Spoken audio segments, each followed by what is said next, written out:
Well, we start off with city news. New York City officials announcing that alternate side of the street will be fully restored beginning on July the 5th. Now, sanitation officials touted the move as part of an $11 million investment in the street cleaning. Officials actually say that the enforcing full alternate side of street parking rules will help bring streets back to their full cleanliness. Now, for as far as tenants and car owners, they say, listen, they grew up used to alternate side of street parking rules only being enforced as a matter of sustainability. Now, the city's new appointed sanitation commissioner, Jessica Tisch, cast the street cleaning efforts as a matter of sustainability herself, saying, quote, environmental justice begins at the street level, and clean streets are vital to vibrant neighborhoods as well as our city's economic recovery.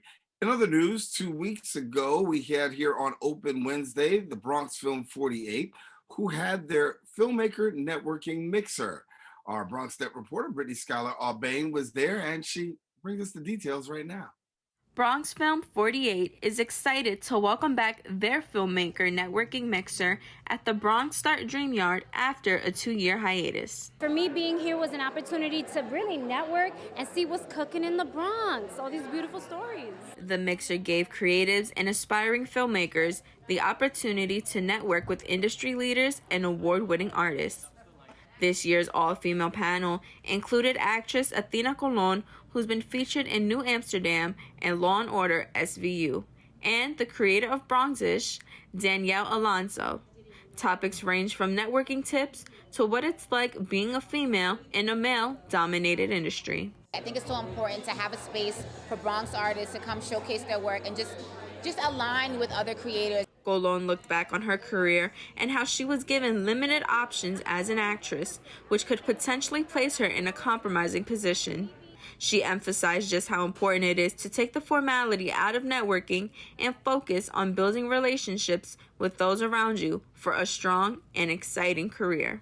It's a team sport, filmmaking, and being able to build relationships, you know that if you need anything, you can at least reach out to somebody who at least can either help you or get you to someone who might be able to help you. During the panel discussion, Alonso mentioned the importance of staying true to yourself and never compromising your values, because being yourself is going to open many doors for you. Sometimes just trust your gut and just see who kind of lines up for you.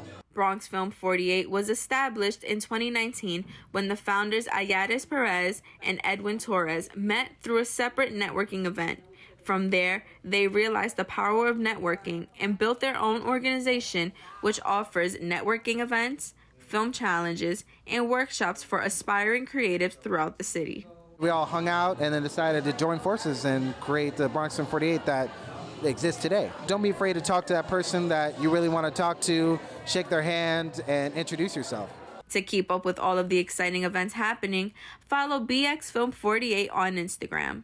Reporting for BronxNet, Brittany Schuyler Albane. And thank you, Brittany. And looks like a great time was had there. Want to let you know we are out of time for our Bronx updates, but we want you to stay with us because guess what?